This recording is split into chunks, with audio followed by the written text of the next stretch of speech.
जय जगन्नाथ पिला माने शिक्षा सुजोग यूट्यूब चैनल आउ एक नवा वीडियो को आपण मानक स्वागत। आज वीडियो रे आमे पढ़िबा सप्तम श्रेणी साहित्य सुमन पुस्तकर चतुर्थ गद्य पानी रे पानी। एही गल्पर लेखक हेउचंती अनुपम मिश्र। एहा हिंदी रे रचित एवं एठी आम पाखरे ओडिया रे अनुवाद करा जायछि। आमे ताकू ओडिया रे पढुचे। अनुपम मिश्र जने विख्यात लेखक संपादक तथा जनाशुना परिवेशविद सहित फोटोग्राफर। परिवेश संरक्षण क्षेत्र में से अनेक प्रयोगात्मक कार्य करिसंती। आज भी खरे हैं तालाब तांकर सर्वाधिक चर्चित पुस्तक होची आज भी खरे हैं तालाब। ब्रेल लिपि सहित एहार अनुवाद अनेक भाषा रे हेई सारची। कोड आज भी खरे हैं तालाब। साफ माथे का समाज तांकर आउ एक महत्वपूर्ण पुस्तक। से गांधी शांति प्रतिष्ठान रु प्रकाशित होउथुवा पत्रिका गांधी शांति प्रतिष्ठान प्रकाशित होउतिला गोटे कोन पत्रिका गांधी मार्गर प्रतिष्ठाता एवं संपादक थिले। पानी रे पानी प्रबंध रे आमे जानिबा जे जलर महत्व, जल किपरि आम मानक पई उपयोगी एवं वर्तमान परिप्रेक्षी रे किपरि आमे जल नष्ट करूचे एवं तार सदुपयोग किपरि करा जाई परिबो से विषय रे ए प्रबंध रे पढिबा। ठीक अछि, चलंतु देखिबा पाठटी। आमर ही पानी केउठु आसुची आमे चिंता करबा दरकार जे आमर ही पानी केउठु आसुची पुनी केउ आडे चली जाउची। पानी तो आसुची वर्षा दिन तो चारि आडे नई नाळ पोखरी गाडिया पानी भर्ती होई रहउची। पुनी खरा दिने बा ग्रीष्म ऋतु रे बा आउ किछि दिन परे से पानी जाउची कुआडे केउ आडे चली गला। आमे माने ए विषय रे केबे भाबिछु कि हां भाबु निश्चित भाबरे भाबु। पुणी कहगला आमे जदि भाबिचु खाली भाबिले हेबो नाही बरं एही विषय रे पढ़िबा आम पई जरूरी। तेणु एई विषय रे एई पाठ रे आमे पढुचे। भूगोल पाठ पढ़िला बेले आमे जलचक्र विज्ञान रे पिला माने जलचक्र कथा जानिचे। एकु पढ़िबा परे आम मन मध्य रे एक सुंदर चित्र आंकी होई जाउची।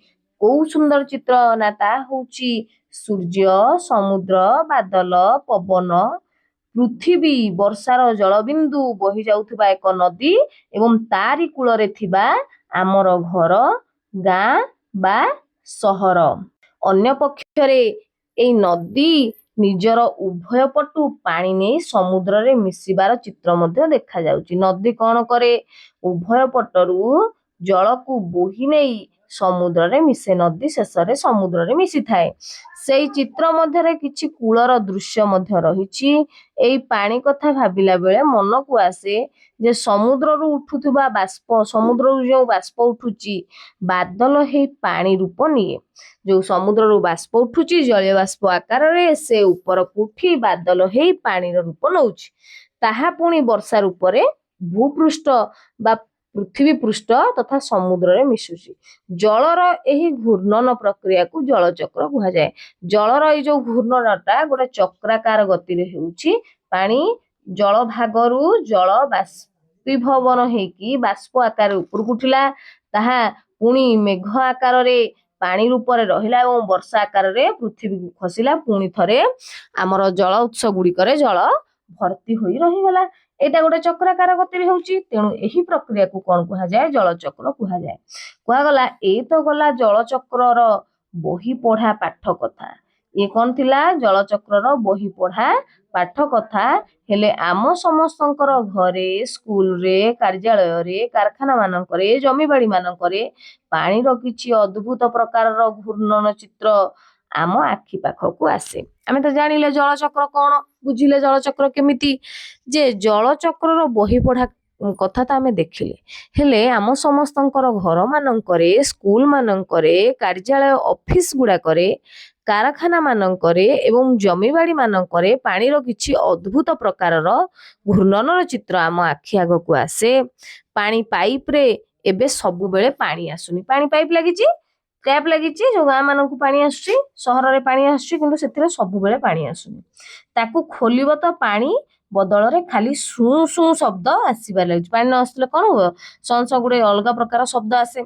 पानी जदि आसीबो ताहा पुणी असमय, जदि भी पानी आसीबो सेटा असमय रे आसीबो आउ समय रे आसीबो नाही। केते बेले राती रे तो आउ केते केबे बड़ी भोरु जदि पानी आसुची केतेबेले रातिरे आसे तो केतेबेले बड़ी भोररू आसे। एई पानी पाई आम आखिरे निद नाही। एई पानी पाई कोन होउची आम आखि को आउ निद आसुनी। पानी आसिला तो आमे बाल्टी बासन माठिया ए सबु रे भरिबा हमर प्रथम काम बोली आमे समस्त होछ पानी आलो चालो पानी आग रखिदबा तापरे कौन करवा अन्य काम करवा। केउठी केउठी निज भितर झगड़ा मध्य लागती जदि गोटे गाँव रे गोटे पानी पाइप अच्छी पानी ठीक से आसुनी आउ पानी आनिबा पई गोटे पाइप उपरे गोटे नला उपरे बा गोटे टैप उपरे आमे निर्भर करछे ताहले कोन होउची ना सेति पई झगड़ा झाटी माड़ पिटी मध्य होउचे।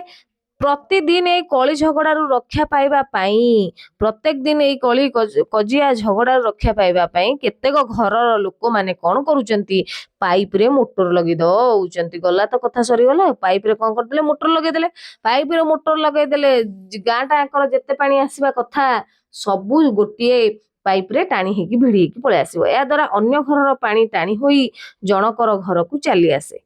एहा द्वारा अन्यर अधिकार छड़ेई नेला परी बोध हुए लागे जे आमे जेमती अन्यर अधिकार को कोन करूचे छड़ेई नौचे। जनकर एमिति अनीति काम देखी अनीति कोन जहा नीतिपूर्ण नुहे। आमे मोटर लगे देबा अन्य मानक पाखु पानी जाऊ कि न जाऊ आमे भले रहबा अन्य माने भले रुहंतु कि न रुहंतु काम देखी अन्य केतेक घरर लोक मध्य ताहा करिबा को आगे आसंती। अन्य केतेक घरर लोक माने मध्य एई भली काम करिया को आगे आसंती। फଳରେ पानीर मात्राटा कमी जाए। जणे कला ताकू देखिକି आउ कले देखा शिखा ओडिशा नहीं से ताकू देखिकी से ताकू देखिकी से माने भी गोटे गोटे टैप लगे देले फଳରେ हम समस्तंकर असुविधा होउची। भूतल जलस्तर कोन होउची निम्न को चली जाउची फଳରେ पानीर मात्राटा कमी जा। सहजरे एबे अन्य पदार्थ परी पानी मध्य बिका हेलाणी माने सहर रे अन्य जिनस भलिया पानी मध्य बिका होउची। काहे कि सहर रे काहे कि गाँ मानकरे मध्य पानी बिका होउची। एई अभाव खाली गाँ कि सहर नुहे बरং आम देशर प्रदेशर राजधानी मानकरे दिल्ली मुंबई कोलकाता चेन्नई बांगालोर भली बड़ बड़ सहर मानकरे मध्य लोक मानकु भयंकर कष्ट रे पकेई देलानी ए पानी। अरे पानी तो सहर मानकरे बेसी एई दिल्ली मुंबई कोलकाता चेन्नई बांगालोर एगुड़ाक तो जलर अभाव बेसी सहर गुड़ाक तो जलर अभाव बेसी एपरिक गाँव रे मध्य जलर अभाव छाड़ू नाही हैला। देशर केतेक अंचल रे तो दुर्भिक्ष भली अवस्था सृष्टि हेलानी। देशर केतेक अंचल रे कोन हेलानी दुर्भिक्ष पड़िलानी काहेकि जल अभावरू जानिछे। जल बहुले सृष्टिनाश जल विहुने सृष्टिनाश जल विहुने सृष्टिनाश अर्थात जल नाही जदि दुर्भिक्ष होला मरुड़ी हबो। तेणु केतेक देशर केतेक अंचल रे दुर्भिक्ष हेलानी। एहा मुख्यतः ग्रीष्म ऋतुर कथा। दुर्भिक्ष केतेबेले होची ना ग्रीष्म ऋतुर हेले वर्षा ऋतु रे कोन हुए जोटा कहली जल बहुले सृष्टिनाश जल यदि अधिक होची कोन होची बन्या परिस्थिति। जल विहुने जल जदि नाही मध्ये मरुड़ी परिस्थिति दुर्भिक्ष पड़ुची। देखो सबुआडे पानी बहिबारे लागि थाए जदि वर्षा दिन अछि सबुआडे पानी बहिबारे लागे। आम तुम घर स्कूल सड़क रेल धारणा उपरे पानी भरी जाए। आमर एवं तुम मानकर घर स्कूल रास्ता रेल धारणा चारिआडे पानी भरे उपरे पानी माड़िकी चले। देशर केतेक भाग बन्यारे बुड़ी जाए। हाँ देशर केतेक अंचल बन्यारे बुड़ी जाए। एई बन्या ना गाँ को छाड़े ना मुंबई परी बड़ बड़ सहर को छाड़े। किछि दिन पई सब किछि अटकी जाए। एई जे अवस्था आमे कहूचु ता पुनी अधिक कम हेई जिबा आउ पानी बहुत अधिक हेई जिबा विषय आमे कहूचे। प्रथम पढ़िले जलर अभाव सहर रे बेसी जलर अभाव होउची माने जल किणा होउची अन्य जिंस भली जल किणा होउची ठीक अछि। किंतु हमर जो रहिला गाँ मानकर कोन होउची गाँ मानकर मध्ये जलर अभाव होउची सबुठी जलर अभाव मरुड़ी परिस्थिति सृष्टि होउची। किंतु पुणी आउ गोटे पटरे कुआ जाउची जे वर्षा ऋतु रे जलर आधिक्य माने जलर बहुलता देखिया को मिलुची फଳରେ बन्या परिस्थिति सृष्टि होउची। चारिआडे पानी बहिबारे लागुची गाँ गंडा घर द्वार भासी जाउची जीवन जीविका हमर नष्ट होउची विपर्यस्त होउची हला। दीटा कथा कुआ गला दुर्भिक्ष आउ बन्या गोटिए मुद्रार दुईटा पार्श्व परी। जल अधिक हेले बन्या जल नथिले बा जलर अभाव हेले दुर्भिक्ष मरुड़ी हला। जदि आमे ए दुईटी को ठीक भाव बुझी पारिबा आउ संभाली नबा ताहले कोन हबो ना एई केते प्रकार समस्या रो आमे रक्षा पाई परिबा। बन्या आउ मरुड़ी भली विपदरू आमे रक्षा पाई परिबा। चालो किछि समय पई ଆମେ ପାଣିର ଏଇ ଗୋଲକ ଧନ୍ଦାକୁ ଭୁଲିଯିବା, ନିଜର ସରା ଘଡ଼ି କଥା ମନେ ପକେଇବା। ସରା ଘଡ଼ି କହିଲେ କୁମ୍ପି କୁମ୍ପି କୁମ୍ପା ଯୋଉଟା ପିଲାମାନେ ଆମେ କହୁଛେ ପଇସା ରଖୁଛେ। ଆମକୁ କେହି ଯେବେ ପଇସା ଦିଅନ୍ତି ଆମେ ଖୁସି ହୋଇ ଧାଇଁ ଯାଇ ଚଟାପଟ ନିଜର ସରା ଘଡ଼ିରେ ତାକୁ ପକେଇ ଦଉଛେ, କୁମ୍ପିରେ ପକେଇ ଦଉଛେ। 1 ଟଙ୍କା 2 ଟଙ୍କା 5 ଟଙ୍କା, କେବେ ମୁଦ୍ରା ତ କେବେ ଛୋଟ ବଡ଼ ନୋଟ ସବୁ ଧୀରେ ଧୀରେ ଏଥିରେ ଜମା ହୋଇଥାଏ।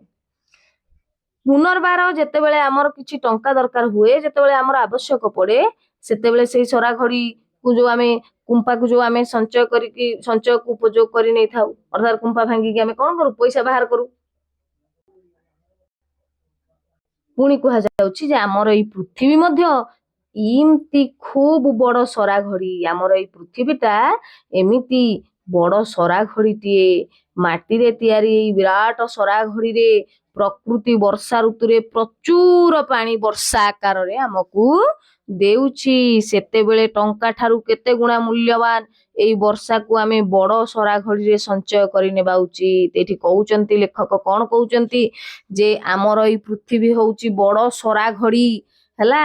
ଯେତେବେଳେ ପ୍ରକୃତି ବର୍ଷାରେ ରୂପରେ ପାଣି ଆମକୁ ଦଉଛି, ଆମେ ତାକୁ ସାଇତି ରଖିବା। ପୁଣି ଏଇ ଯୋଉ ଜଳର କଥା କୁହାଗଲା, ଅନେକ ଗୁଣରେ ମୂଲ୍ୟବାନ, ବହୁ ଗୁଣରେ ମୂଲ୍ୟବାନ, କାରଣ ଜଳ ହିଁ ଜୀବନ। ଜଳ ନଥିଲେ ଆମର ଜୀବନ ସମ୍ଭବ ନୁହେଁ। ତେଣୁ ଜଳର ମୂଲ୍ୟକୁ ଆମେ ଟଙ୍କା ଦେଇ ମାପି ପାରିବା ନାହିଁ। କୁହାଗଲା ଯେ ଜଳ ହଉଛି ଆମ ପାଇଁ କଣ, ବହୁତ ମୂଲ୍ୟବାନ ହେଲା। ଆମେ ସଞ୍ଚୟ କରି ରଖିବା, ବର୍ଷା ଋତୁରେ ଜଳ ସଞ୍ଚୟ କରିବାର କଥା କୁହାଗଲା।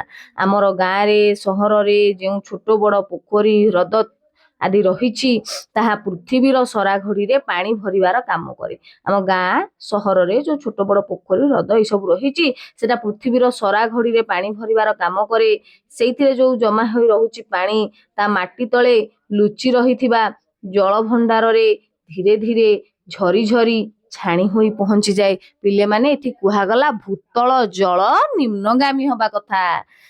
ଯୋଉ ଆମର ନଦୀ ନାଳ ପୋଖରୀ ଗାଡ଼ିଆ ହ୍ରଦରେ ଯୋଉ ପାଣି ରହିଛି, ସେଟା କଣ ହଉଛି ନା ଧୀରେ ଧୀରେ ଧୀରେ ଧୀରେ ଭୂତଳକୁ, ମାଟି ତଳକୁ ଗତି କରେ। ଫଳରେ ଭୂତଳ ଜଳସ୍ତର ବୃଦ୍ଧି ପାଏ। ଭୂତଳ ଜଳସ୍ତର କଣ ହୁଏ, ଭୂମି ମାଟି ତଳେ ପାଣି ସଞ୍ଚୟ ହେଇକି ରହେ। ତାହେଲେ ଏଟା ଭଲ କଥା ନା ନାଇଁ? ସଞ୍ଚୟ ହେଇକି ରହିଲା, ଆମର ଭୂତଳ ଜଳ ଭଣ୍ଡାର ସମୃଦ୍ଧ ହଉଛି।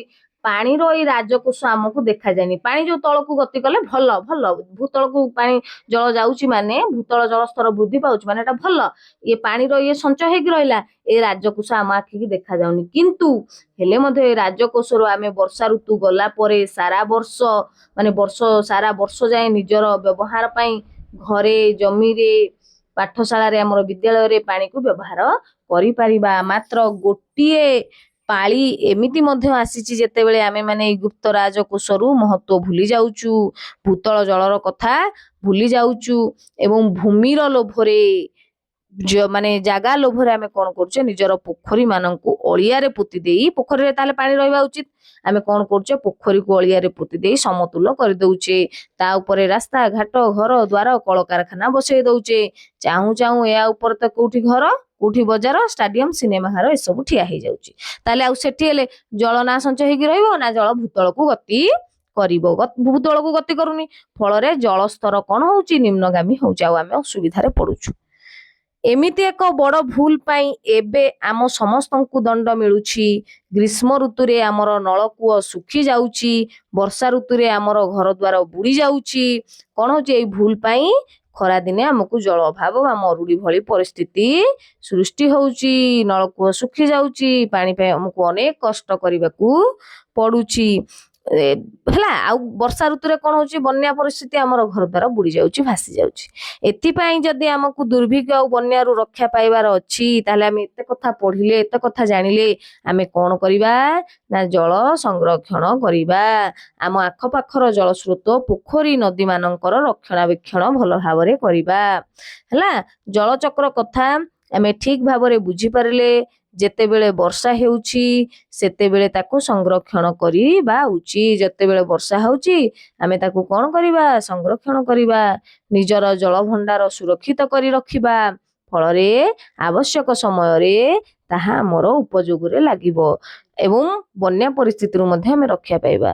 ନିଜର ସରାଘଡ଼ିକୁ ଭରି ରଖିବା ଉଚିତ। ସରାଘଡ଼ି ଅର୍ଥାତ୍ ପୃଥିବୀ ରୂପକ ସରାଘଡ଼ିରେ ଆମେ ଜଳକୁ ସଞ୍ଚୟ କରି ରଖିବା। ତାହେଲେ ଆମକୁ ଦରକାର ବେଳେ ପାଣିର କିଛି ଅଭାବ ପଡ଼ିବ ନାହିଁ। ଯେତେବେଳେ ଦରକାର ଆବଶ୍ୟକ ସମୟରେ ଆମର କ'ଣ ହବନି, କିଛି ଅଭାବ ହବନି। ଯଦି ଆମେ ଜଳଚକ୍ରର ଠିକ ଉପଯୋଗ କରିନାହୁଁ, ଯଦି ଆମେ ଜଳଚକ୍ରକୁ ବା ଜଳ ସଂରକ୍ଷଣ କରି ରଖିନାହିଁ, ତେବେ ଆମେ ପାଣିର ଚକ୍କରରେ ଫସିଯିବା। ଆମକୁ ଜଳ ମିଳିବନି। ବର୍ଷା ଋତୁରେ ବନ୍ୟା ପରିସ୍ଥିତି ସୃଷ୍ଟି ହେବ। ଗ୍ରୀଷ୍ମ ଋତୁରେ ମାନେ କ'ଣ ଜଳାଭାବ ଯୋଗୁଁ ଦୁର୍ଭିକ୍ଷ ବା ମରୁଡ଼ି ହେଲା ବେଳେ ବର୍ଷା ଋତୁରେ କ'ଣ ହବ ନା ବନ୍ୟା ପରିସ୍ଥିତି ସୃଷ୍ଟି ହେବ। ଆବଶ୍ୟକ ସମୟରେ ଆମେ ପାନୀୟ ଉପଯୋଗୀ ବା ବ୍ୟବହାର ଉପଯୋଗୀ ଜଳ ଟିକିଏ ପାଇବା ନାହିଁ। ତେଣୁ ଏହି ପାଠରୁ ଆମେ ଶିକ୍ଷା ଗ୍ରହଣ କରୁଛେ ଯେ ଜଳ ସଂରକ୍ଷଣ କରିବା। ଆମର ଯେଉଁ ନଦୀ, ନାଳ, ହ୍ରଦ, ପୋଖରୀ, ଗାଡ଼ିଆ ରହିଛି ତାର ପୁନରୁଦ୍ଧାର କରିବା। ତାକୁ କ'ଣ କରିବା, ପୋତି ନ ଦେଇ କ'ଣ କରିବା, ଯେଉଁ ପୋଖରୀ ଖୋଳିବା ହେଲା। ଫଳରେ ଆମର ଜଳ ସଂରକ୍ଷିତ ହୋଇ ରହିବା। ଆଶା କରୁଛି ସମସ୍ତେ ପାଠଟିକୁ ଭଲ ଭାବରେ ବୁଝିଥିବେ। ପିଲାମାନେ ଭିଡ଼ିଓଟି ଶେଷ କରିବା ପୂର୍ବରୁ ଏତିକି କହିବି, ଶିକ୍ଷା ସୁଯୋଗ ୟୁଟ୍ୟୁବ୍ ଚ୍ୟାନେଲକୁ ସବସ୍କ୍ରାଇବ୍ କରିଦିଅନ୍ତୁ ଯେଉଁମାନେ ନୂଆ ଅଛନ୍ତି, ଏବଂ ଗୋଟେ ଲାଇକ୍ କରନ୍ତୁ, ସାଙ୍ଗମାନଙ୍କ ସହିତ ସେୟାର କରନ୍ତୁ। ଧନ୍ୟବାଦ।